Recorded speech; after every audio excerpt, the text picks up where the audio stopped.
नमस्कार सबैजनामा। आज बिहान उठेको भाव के त भन्दा एउटा इटा मिलेर घर बन्छ है।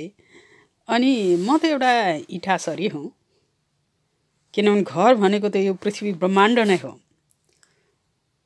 र कण कणमा भगवान छ भन्छ भने बिग ब्याङ हुँदाखेरि बिग ब्याङ भएर एनर्जी आयो। त्यो एनर्जीबाट चाहिँ अणु बन्यो, अणु मिलेर परमाणु बन्यो। परमाणु बिग ब्याङबाट एनर्जीबाट परमाणुबाट अणुबाट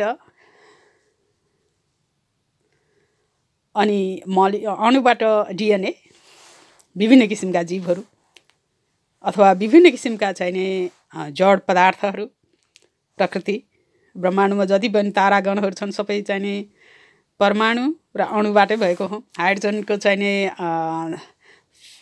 फ्युजन भएर सूर्यमा चाहिने प्रकाश निस्किएको छ भने साइन्टिफिक एभिडेन्स पनि छ।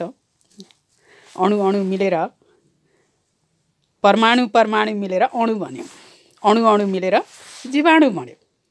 हामी सबै जीवाणु नै हौँ भने म एउटा अहिले लाग्दा म भन्छु मान्छे है, म नै भन्छु भनौँ न, म भन्दै थिएँ। अहिले त के लाग्यो भने म भनेको त एउटा घरको इटा मिलेर घरको पर्खाल बन्छ अनि विभिन्न कोठाहरू बन्छ छाना हालिसकेपछि। अनि विभिन्न किसिमका घरहरूको निर्माण हुन्छ भने त्यो घरमा एउटा इटाको ठुलो घर निर्माण गर्न हरेक इटाको ठुलो महत्त्व छ। तर एउटा मात्रै इटाको के अस्तित्व छ? न त एउटा इटाको न त 100वटा इटाको। 100वटा इटाले बन्दा आधी गाह्रोले के हुन्छ? झन् साह्रो हुन्छ। भनेपछि त्यस्तै गरेर देश बनाउन अथवा विश्व नै बनाउनको लागि देश बनाउन पहिला गाउँ बनाउनु पर्यो, गाउँ बनाउन पहिला घर बनाउनु पर्यो, घर बनाउन पहिला परिवार बनाउनु पर्यो, परिवार बनाउन पहिला हरेक सदस्य आफैलाई बनाउने भनेको मन वचन कर्म युनाइटेड भएर अनि आफूले चाहिँ आफूलाई स्वस्थ राख्ने। स्वस्थ मन भएपछि अनि तन स्वस्थ बन्छ। तन स्वस्थ भएपछि मात्रै अनि बाहिर उजागरण गर्न सकिन्छ कार्यहरू। होइन भने अस्वस्थ शरीर जब अस्वस्थ तन हुन्छ, मन अस्वस्थ हुन्छ। मन अस्वस्थ भएपछि मैले जुलाई 24मा चाहिँ हरेक दिन युट्युब मार्फत आउँछु भनेको रहेछु, तर शरीरले दिएन। अनि अहिले पनि कति कोसिस गर्छु। जुन दिन आज चाहिँ नि अस्ति मात्रै 16 नोभेम्बरमा म इलिङ हस्पिटल यहाँ गएको थिएँ। अब स्ट्रोक पेसेन्टलाई के गर्छ? एउटा इन्भाइरोमेन्ट हो, इन्भाइरोमेन्ट मेडिटेसन मेरो बच्चाकालदेखि नै गर्ने एउटा बानी थियो। खैर त्यो कुरालाई थाँती राखौँ। अब के त भन्दा एक्सपेरिमेन्ट, यो शरीरको एक्सपेरिमेन्ट मैले कसरी गर्दैछु त भन्दाखेरि कतिसम्म स्ट्रेस खप्न सक्छ शरीरले। जबकि हामी आमाको गर्भबाट आउँदैमा त्यति बेला त एउटा सिजरिङ समय थिएन मेरो जन्म हुँदाखेरि। अनि आमाको त्यो सानो द्वारबाट आमालाई पनि कति दुःख दिएर यो यत्रो ठुलो टाउको निस्किएको हो। र त्यो ठुलो टाउको त्यति सानो द्वारबाट निस्किँदाखेरि कति दुःख भयो होला यसलाई, शरीरलाई पनि, यो विष्णुलाई पनि दुःख भयो, मुवालाई पनि दुःख भयो। भने 9 महिनाभन्दा बढी म त्यहाँ मुवाको पेटमा बसेको भए मलाई पनि, मेरो पनि लाइफको डेन्जर हुन्थ्यो, मुवाको पनि लाइफको डेन्जर हुन्थ्यो। तर म पनि 9 महिनासम्म मुवाले मलाई चाहिँ नाभिबाट सम्पूर्ण कुरा खुवाइसक्यो। यो सब सर्वविदित छ सबैलाई, सबै जन्मेका हामीहरू भने बुवा र मुवा त यस कारणले यस पृथ्वीमा हुने जति पनि जीवात्माका प्यारेन्ट्सहरू भगवान, जिउँदो भगवान अनि गर्दै जाँदाखेरि आखिर गएर परब्रह्म परमेश्वर बिग ब्याङ हुँदाखेरिको जो भयो, जो शक्ति त्यही नै पहिलो स्रोत हो भन्ने मेरो भाव हो है यति बेला उठेको। अनि म एउटा मात्रैको अस्तित्व केही पनि छैन।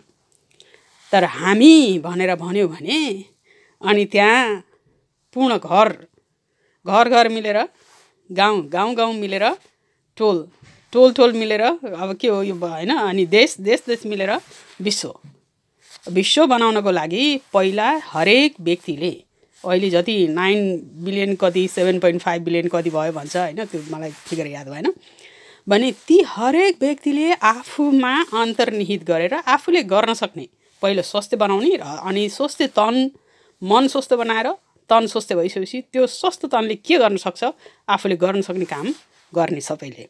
यसरी चाहिने सब तोडफोड आगजनी गरेर हुँदैन। आफ्नै मनमा भएका दूषित कृत्यहरूलाई चाहिँ आगजनी गरेर अनि समाज सेवामा आफू लाग्न सके लाग्ने, नभए पनि आफ्नो सेवामा आफै लाग्ने, दोस्रोको हानि नगर्ने। दोस्रो व्यक्तिको हानि गर्नु भनेको त्यो नै पाप हो, जानिकन।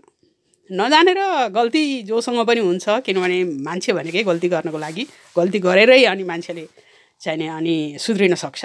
तर जानिकन गल्ती भनेको महापाप हो। त्यो महापाप चाहिँ नि मान्छे भएर गर्नु हुँदैन। चराचर जगतको सुरक्षाको लागि जन्मिएको हामी हौँ भन्ने भाव उठ्यो। यो जे पनि विष्णुको मुखबाट आउँछ त्यसमा गल्ती भएकोमा माफ चाहन्छु, किनभने मैले सोच्दै नसोचिकन म बोल्छु। किनभने यही नै हो मान्छेको जीवन। अनि पछि हेरेर अनि हामीले आफूले गरेको गल्तीलाई स्वीकार गर्ने त्यो क्षमतामा आओस्। सम्पूर्ण गुरुजनहरूमा कोटी कोटी नमन, बुवा हजुरमा, परिवारजन सबैमा नमन। साथीभाइ, यो विज्ञानको विकासले गर्दा एक परिवारमा जन्मेर पनि हामी छरिएर छौँ। हामी मानव समुदाय, हामी एक परिवारका हौँ। सनातनवादी भनेकै सम्पूर्ण होमोसेपियन्स एक परिवारको हो।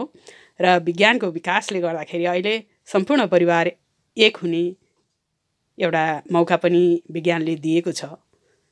हवाईजहाजको विकास भयो, विज्ञानको विकासले हवाईजहाज निर्माण भयो, जसले गर्दा छरिएर रह्यो। र एआईको निर्माणले फेरि यो इन्टरनेटको निर्माणले के भयो भन्दा भिडियो मार्फत संसारमा जुनसुकै कुना भए पनि हामी जोडिएर रहन सक्ने भयो। यस कारणले हामी एक छौँ, हामी एक हौँ। सबैको स्वास्थ्य, तन, मन र अनि विवेक स्वास्थ्य होस्, स्टार्टिङ फ्रम इनर सेल्फ। अब म आफै तन स्वास्थ्य छैन, तन स्वास्थ्य नभएपछि मन स्वास्थ्य छैन, मन स्वास्थ्य नभएपछि के हुन्छ भने शब्द पनि स्वास्थ्य हुँदैन होला। यस कारणले जति पनि अस्वस्थ शब्दहरू मबाट निस्केको छ अहिले भने सबैसँग म माफ माग्छु। मैले दिएका शब्दहरू भनेको एउटा के त भन्दा सुन्तला खान दिएसरी हो। सुन्तला कसैले खान दिन्छ भने सुन्तलाको बोक्रालाई छोडेर निकाल्नुपर्छ, गेडालाई पनि निकाल्नुपर्छ, अनि भित्रको केस्रा खाइन्छ। त्यो केस्रा खाने भनेको शब्द लिने हो। चाहिने शब्द लिने, नचाहिने शब्द एक कानले सुन्ने, अर्को कानले उडाइदिने भन्ने चाहिँ नि यो हजुरमुवाको उपदेश हो।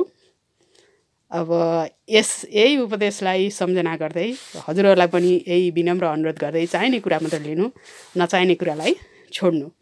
यो इन्टरनेटको जमानाले के छ कस्तो कुरा छ त्यो कुन सुन्ने कुन नसुन्ने, कुन लिने कुन नलिने, त्यसको विचार चाहिँ नि विवेक प्रयोग गरेर हामी सबैले गरौँ।